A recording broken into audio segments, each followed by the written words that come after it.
راہ رواں بانو قدسیہ کی کتاب، مزنگ روڈ سے کینال پارک 24S۔ ابھی ہمارے ایم اے کے امتحان نہ ہوئے تھے کہ ایک اور تبدیلی نے سر نکالا۔ میری والدہ ساندھا والے گھر میں تشریف لائیں اور نادر شاہی حکم فرمایا کہ یہ گھر خالی کر دو، میں نے تمہارا انتظام کینال پارک میں کر دیا ہے، اچھی کھلی جگہ ہے، تم لوگ بیڈمنٹن کا کورٹ بھی بنا سکو گے۔ ان دنوں والدین کو جواب دینے کا رواج نہ تھا، نہ اپنے حکم کو مضبوط کرنے کے لیے کسی قسم کی تعویل ہی دینے کی ضرورت محسوس ہوتی تھی۔ ہم دونوں بہن بھائی بوریا بستر باندھ 24S کینال پارک کی طرف روانہ ہو گئے۔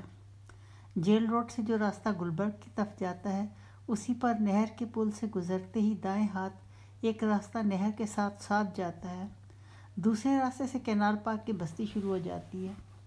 ایک سڑک کینال پارک کی کوٹھیوں سے گزر کر جاتی ہے، دوسرا راستہ کچا تھا اور کچھ دکانوں سے ہوتا ہوا آگے چل کر پکی سڑک سے مل جاتا تھا۔ میں اسی راستے سے شناسا تھی۔ یہی سڑک اور کچا راستہ مل کر ہمارے 24S کینال پارک کے سامنے سے گزر کر آگے بازار میں جا نکلتا تھا۔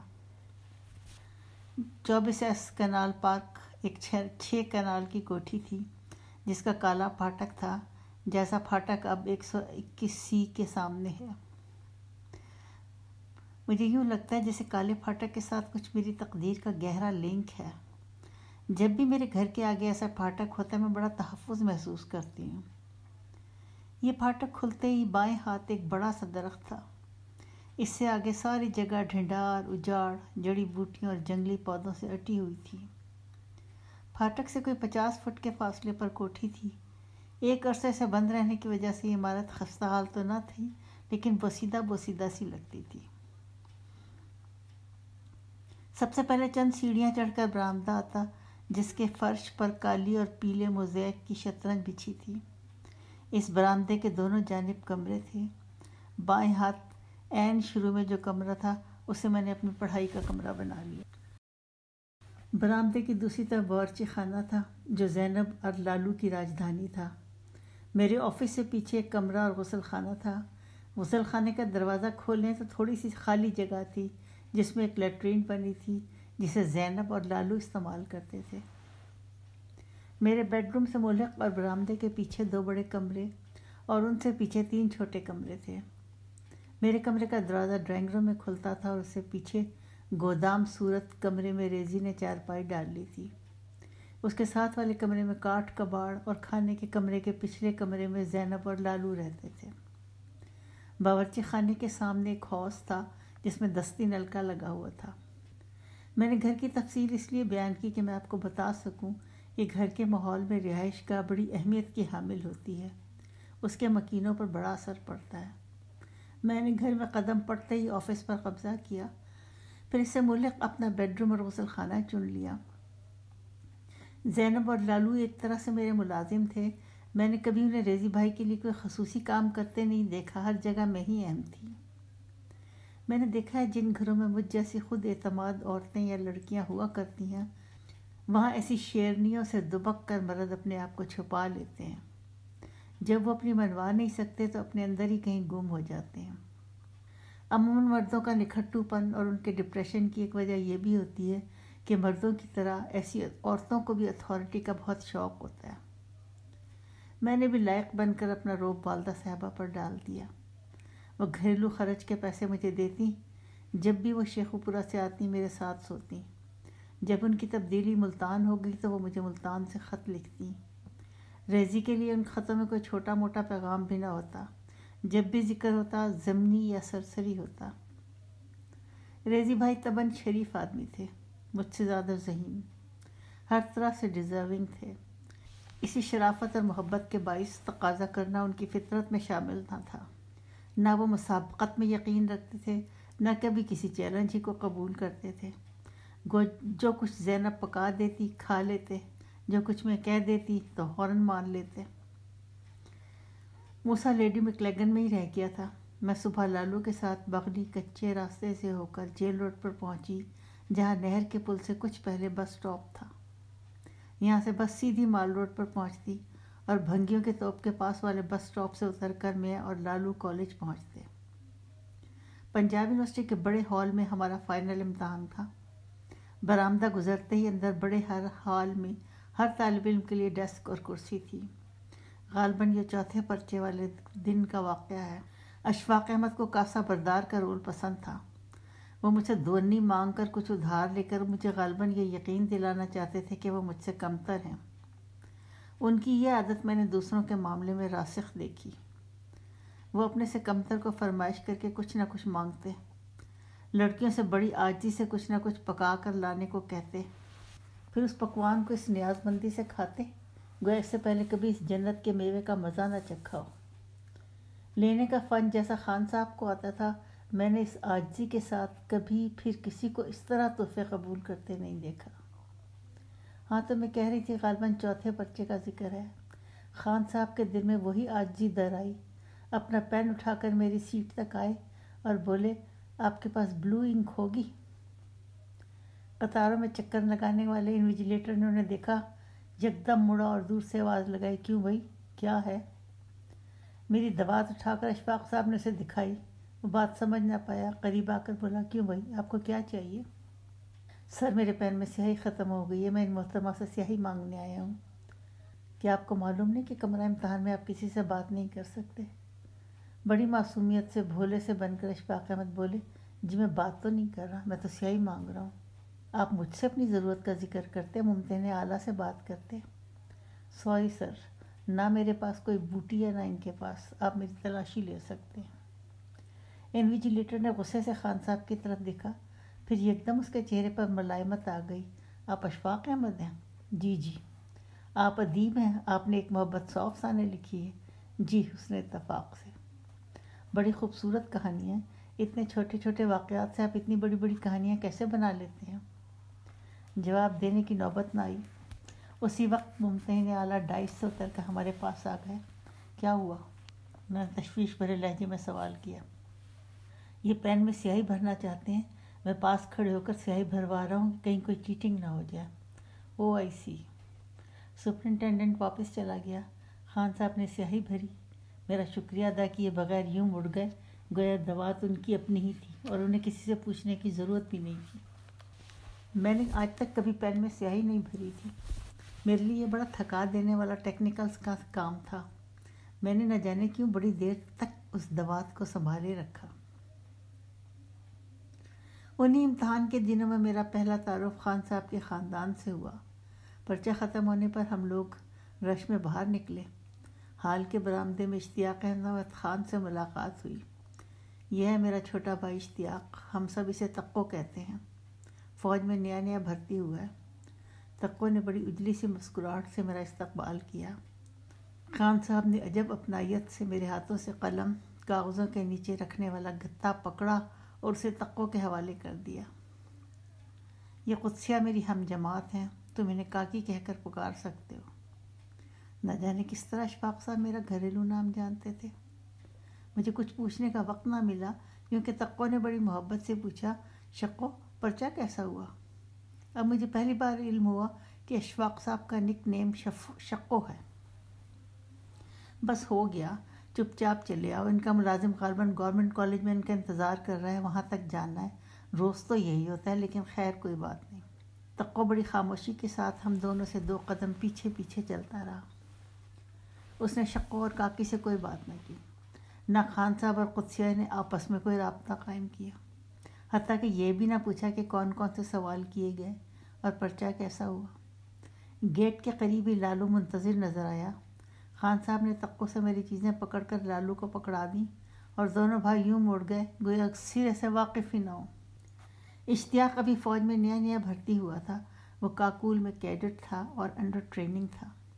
وہ اپنے خاندان سے نیا نیا بچھڑا تھا اور سخت زندگی کی چھاپ اب اس کے چہرے پر نہ تھی۔ 6 فٹ 2 انچ لمبا، گورا چٹا سنہری بالوں اور نیلی آنکھوں والا تقو اگر خاموش رہتا تو امریکن لگتا۔ اس پہلی ملاقات میں تقو اور میری دوستی کی بنیاد رکھی گئی۔ ہولے ہولے یہ دوستی گہری ہوتی گئی۔ وہ جہاں بھی ہوتا مجھے خط ضرور لکھتا اور میں بھی اس کے خط کا جواب اہتماماً دیتی۔ ڈیڈی جی سے محبت کا رشتہ ضرور تھا، لیکن اس میں احترام جزو اعظم تھا۔ تقو اور ناہید سے بڑی بے تکلفی تھی۔ وہ ساری زندگی میرا رازدان، دوست، بھائی، مددگار رہا۔ ایک عاشقی کا رشتہ قائم نہ ہو سکا، باقی سارے رشتے مضبوطی سے قائم رہے۔ غالباً یہ سکھوں کے ساتھ رہنے کا اثر تھا کہ ہم دونوں ایسے بھاوج دیور تھے جو سکھ خاندانی نظام کرشن چوڑا کی بازگشت تھے۔ یہ امتحان کے بعد کی بات ہے۔ میں بڑے درخت کے جھولے پر تھی جس وقت کالا پھاٹک ہولے سے کھلا۔ میں نے اس کا کوئی نوٹس نہیں لیا۔ ہمارے گھر میں مہمانوں کی آمد و رفت نہ تھی۔ میری والدہ ان دنوں ملتان میں انسپکٹر آف اسکولس تھیں اور انہوں نے نادر شاہی حکم دے رکھا تھا کہ شہر میں بھانت بھانت کے لوگ ہیں، جب میں موجود نہ ہوں کسی سے دوستی کرنے کی ضرورت نہیں۔ ریزی کو بھی آرڈر دے رکھا تھا کہ کسی دوست کو گھر بلانے کی تکلیف نہ کرنا ورنہ میں ناراض ہو جاؤں گی۔ پھاٹک کھلا، سائیکل کا ایک پہیہ اندر گھسا، پھر ہینڈل پر ایک سفید ہاتھ نظر آیا جس پر سنہری بال تھے، پھر سائیکل اندر آئی۔ خان صاحب نے احتیاط کے ساتھ اپنے پیچھے کالا پھاٹک بند کر دیا۔ میرا جھولا رک گیا۔ میں حیرانی سے سراپا استقبال بن گئی۔ میں نہیں جانتی تھی کہ ایک مزنگ روڈ کی تیسری منزل پر رہنے والے کو میرا پتہ معلوم ہو سکتا ہے۔ پھاٹک کے ساتھ دائیں طرف اینٹوں کا لال روڑی والا ملبہ پڑا تھا۔ خان صاحب نے سائیکل وہاں کھڑی کر دی اور درخت سے لٹکے گھریلو قسم کے جھولے کی طرف آئے۔ السلام علیکم۔ چھوٹی سی بے ترتیب باڑ اولانگ کر وہ قریب آتے ہوئے بولے، جی السلام علیکم۔ آپ جی کا بہت استعمال کرتی ہیں، میں نے کالج میں بھی یہ محسوس کیا تھا۔ جی جی۔ میں انہیں بتا نہ سکی کہ خوفزدہ لوگوں کے پاس جی جی کی تکرار ایک نوعیت کی ڈھال ہوا کرتی ہے۔ مراسی، مزارے، یتیم، مسکین، ملازم کے پاس یہ ایک قسم کا ڈیفنس میکینزم ہے جسے استعمال کر کے وہ جاگیردار، نمبردار، آمر، ڈکٹیٹر، مالک، غرضی کے ہر قسم کے اپنے سے برتر کے دل میں جذبہ ترحم ابھارتا ہے اور کسی کے رحم و کرم پر تکیہ کر کے اپنی انا کو مجروح ہونے سے بچاتا ہے۔ میں نے شقوں کو جھولے کے پاس بٹھانا مناسب نہ جانا، حالانکہ 2-3 بوسیدہ سے ڈگڈگی نما موڑے پڑے تھے۔ میں برآمدے کی طرف چلی، وہ مؤدب انداز میں پیچھے پیچھے ہو لیے۔ 3 سیڑھیاں چڑھ کر ہم برآمدے میں پہنچ گئے۔ یہاں فرش تو موزیک کا تھا، لیکن اس کا ڈیزائن کالے اور پیلے رنگ کی شطرنجی کا تھا۔ یہاں خوبصورت آرام دہ ٹیک لکڑی کی بنی ہوئی گول گول پشت کی کرسیاں تھیں۔ میں نے کرسی کی طرف اشارہ کیا اور جی کہنے سے گریز کیا۔ مجھے ریزی کی تلاش ہے، آپ اسے بلا دیں گی؟ آج تک پرویز کو کسی نے ریزی نہ کہا تھا، اب ایک لمحے میں اس کا نام ہمیشہ کے لیے ریزی پڑ گیا۔ وہ تو جی گھر پر نہیں ہے، کب تک آئے گا؟ مجھے اسے ایک سر وقت بنوانا تھا۔ بس جی آتے ہی ہوگا جی، میں نے بڑے وثوق سے کہا، حالانکہ مجھے ریزی کی آنیاں جانیاں کبھی ٹھیک طور پر معلوم نہ ہو سکیں۔ میں جی پوچھ کر بتاتی ہوں۔ میں اٹھ کر باورچی خانے تک گئی۔ زینب دروازے میں کھڑی تھی۔ میں اندر چلی گئی۔ ذرا لالو کو بازار بھیج کر نمک پارے اور برفی منگوا لو، ساتھ چائے بھی بھیج دینا۔ یہ کون ہے صوفی صاحب؟ میرے ساتھ کالج میں پڑھتے تھے، پرویز بھائی کا پوچھنے آیا۔ اتنے سونے صوفی صاحب، اتنے سونے؟ ہائے رے با، ہائے اتنے سونے! زینب نے سینے پر ہاتھ رکھ کر کہا۔ وہ چپ ہو گئی۔ غالباً اس وقت زینب نے کوئی دعا مانگی ہوگی جو بعد میں میرے کام آئی۔ دیر نہ کرنا، یہ رکنے والے نہیں، جلدی لالو کو بازار بھیجو۔ کینال پارک کا بازار بالکل پینڈو صورت تھا۔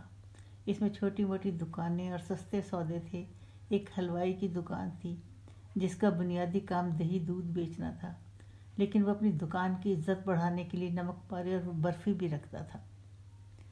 خان صاحب نے یہ برفی اور نمک پارے اس طرح کھائے جیسے من و سلوا کھا رہے ہوں، اور یہ نعمتیں انہوں نے پہلی بار چکھی ہوں۔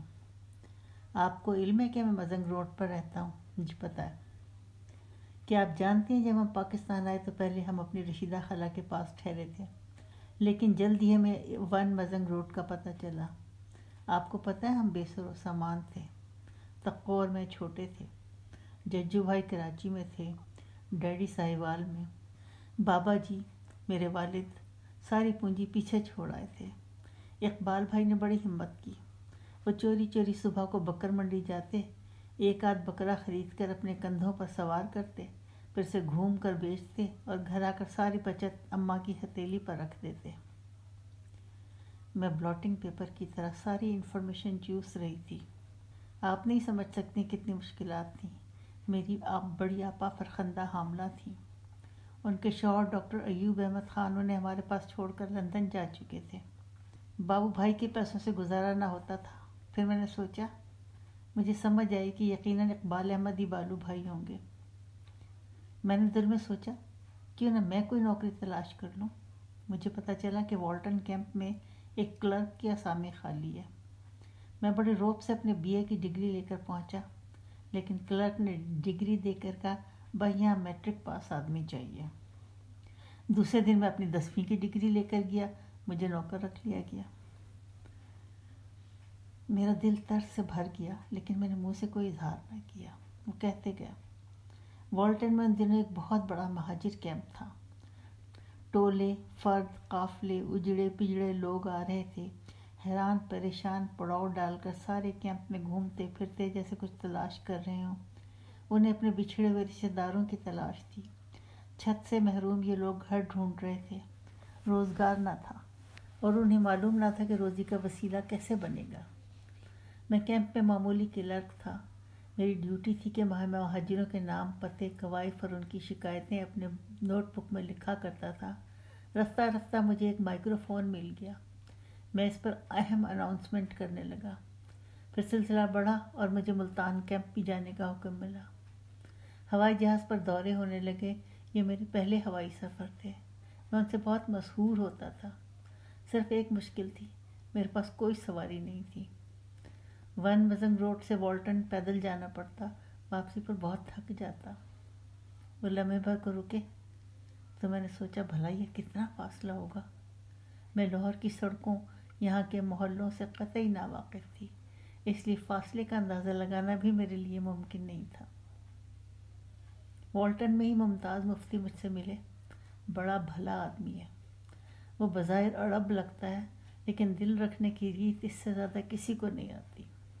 میں سنی سنائی سے گزر کر والٹن کیمپ میں پہنچ گئی اور قریب سے ممتاز مفتی کو دیکھنے لگی۔ وہ مجھے انٹرٹین کر رہے تھے۔ بار بار وہ پھاٹک کی طرف اس طرح دیکھتے کہ مجھے یقین ہو جائے وہ واقعی ریوزی کا انتظار کر رہے ہیں۔ میں نے محسوس کیا کہ مجھے بھی کسی طرح ان کی گفتگو سے اوبھگت کرنی چاہیے۔ میں اندر گئی اور اپنی ایک پسندیدہ البم اٹھا لائی۔ یہ البم میں نے بڑی مشکل سے تصویریں اکٹھی کر کے بنائی ہے۔ کہ آپ اسے دیکھنا پسند کریں گی؟ آپ کی فیملی البم ہے؟ جی نہیں، یہ ان فلمی ایکٹر اور ایکٹریسوں کی تصویریں جو مجھے جی جان سے پسند ہیں۔ جب ہم دھرم شالہ میں ہوتے تھے تو وہاں ایک سینما گھر ہمالیہ ٹاکیز ہوا کرتا تھا۔ ان کا بل بورڈ کوتوالی بازار کے چوراہے میں لگا تھا۔ اس پر لکھا ہوتا تھا، آجا شب کو۔ مجھے کبھی سمجھ نہ آئی آجا شب کو کیا چیز ہے۔ وہ ہلکا سا مسکرائے۔ ہمالیہ ٹاکیز کے مالک ہمارے پڑوسی تھے۔ یہاں سے مجھے اور ریزی کو فلمیں دیکھنے کا شوق پیدا ہوا۔ مزے تھے تمہارے، مفت فلمیں دیکھنے کو ملتی تھیں؟ شیفر جی نے کہا۔ نا جی، میری امی نے بھالیہ صاحب کو بڑی شدت سے منع کر رکھا تھا بچوں کو بغیر ٹکٹ خریدے ہال میں نہ جانے دیں۔ میں نے جلدی سے ٹوکا، ابھی تو آپ کہہ رہی تھی سینما کے مالک آپ کے ہمسائے تھے۔ ہمسائیگی اور چیز ہے، ٹکٹ اور معاملہ تھا۔ البم کے پہلے صفحے پر کندن لال سہگل کی تصویریں تھیں۔ کندن لال سہگل نے پہلی مرتبہ فلم دیوداس میں رول اس دھڑلے کا کیا کہ راس کماری سے لے کے پشاور تک سینما کے شائقین اش اش کر اٹھے۔ اس فلم میں پارو کا رول دبلی پتلی جمنا نے کیا تھا اور بروا نے اس کے شوہر کا رول ادا کیا تھا۔ اللہ کے عجیب کام ہے، وہ عروج کے مقامات بدلتا رہتا ہے اور زوال کو کبھی کسی ایک مقام یا شخص پر مستقل نہیں کرتا۔ پاک بھارت میں بھی فلمی عروج کی داستان کچھ اس طرح تھی کہ سب سے پہلے بمبئی ٹاکیز نے تہلکہ مچایا۔ اچھوت کنیا جیسی فلم میں بنائی گئی جس میں دیوکا رانی نے شودر لڑکی کا رول ادا کیا۔ ان کے ساتھ ایک کھیپ بڑے ایکٹروں اور اچھی فلموں کی پیدا ہو گئی۔ پھر گویا اوپر سے اشارہ ہوا اور ساری شہرت، سارا عروج نیو تھیٹرز کی شکل میں بمبئی سے کلکتہ منتقل ہو گیا۔ کندن لال سہگل کو پنکج ملک کی آواز نے ڈھانپ لیا۔ مدھو بالا سلوچنا کو بھول کر لوگ کانن بالا کی گن گانے لگے۔ میں خود کانن بالا کی بہت بڑی فین تھی اور اس کی جواب فلم نے مجھ پر جادو کر دیا تھا۔ کندن لال سہگل ایک مرتبہ دھرم شالہ آئے، ریسٹ ہاؤس میں ٹھہرے۔ وہاں ہم ان سے اسی عقیدت سے ملنے گئے جس طرح سارے فین جاتے ہیں۔ سہگل اپنا ٹی سیٹ بیچ رہے تھے۔ امی نے وہ ٹی شرٹ 200 روپے میں خرید لیا۔ عجیب بات ہے کہ وہ سیٹ میرے پاس 121 تک رہا اور بالآخر میں نے اسے ایک ایسے شخص کی نظر کیا جو سیگل کی یادیں جمع کر رہا تھا۔ میں یہ البم خان صاحب کو پوری جانکاری، دلچسپی اور توجہ سے دکھا رہی تھی، لیکن وہ بظاہر متوجہ، لیکن بباطن وہ کسی اور سوچ میں تھے۔ وہ کچھ دیر توقف کے بعد بولے، یہ تو بڑی اچھی ہابی ہے، لیکن اس کے علاوہ کوئی اور سنجیدہ قسم کی مشغولیت؟ آپ کے بھائی تو بہت اچھے آرٹسٹ ہیں، آپ کا کوئی ایسا مشغلہ؟ اشفاق صاحب، میں کچھ کہانیاں لکھ لیتی ہوں، ایسے ہی ٹامک ٹوئیاں، کچھ مہاجر کیمپوں سے اٹھائی ہوئی کہانیاں، کچھ ارد گرد کا تجربہ۔ واہ، یہ بات ہوئی نا، یہ شوق تو بہت ہی مثبت ہے کہ آپ مجھے اپنی کہانیاں دکھا سکتی ہیں۔ میں اپنی آفس میں چلی گئی۔ میز کی دراز سے میں نے پیلے کاغذ نکالے جن پر میری کہانیاں رقم تھیں۔ سب سے اوپر فاطمہ کہانی تھی۔ بہت بعد میں اس کہانی کا ڈرامہ صبح کا تارا بنایا گیا، جسے پہلی مرتبہ آغا ناصر نے پروڈیوس کیا اور انور سجاد نے اس میں ہیرو کا رول ادا کیا۔ جب میں کاغذوں کا پلندہ لے کر آئی تو خان صاحب بڑی بے تکلفی سے لالو سے مشغول گفتگو تھے۔ ان کا انداز ایسا تھا گویا وہ برسوں سے لالو کو جانتے ہوں۔ مجھ سے انہوں نے افسانے پکڑ لیے اور بڑی دلچسپی سے وقت گردانی کرنے لگے۔ ایک مبتدی کی طرح میرے ہاتھ پاؤں کانپنے لگے۔ کہا کہ اب صفحہ نمبر نہیں لکھتی۔ میں نے کبھی پوری توجہ اور اہتمام سے یہ کام نہ کیا تھا، یہ تو وقت کٹی کا ایک شغل تھا۔ اچانک یہ افسانے ایک نئے رابطے کا سنگ بنیاد بن گئے۔ جی بات یہ کہ میں نے جلدی میں کچھ ترتیب سے کاغذ اکٹھے نہیں کیے۔ دیکھیے، کوئی جلدی نہیں، آرام اطمینان سے الگ الگ کر کے افسانے مرتب کر لیجئے، میں پھر آ جاؤں گا۔ زیزی تو ابھی آیا نہیں، اچھا پھر صحیح۔ کالے پھاٹک کے پاس کھڑی سائیکل باہر نکالی اور اس کے سوار نے مڑ کر نہ ٹاٹا بائی بائی کرنے کی کوشش کی، نہ کوئی الوداع جملے ہی کہے، بس ایک دردناک سی خاموشی کے ساتھ باہر چلا گیا۔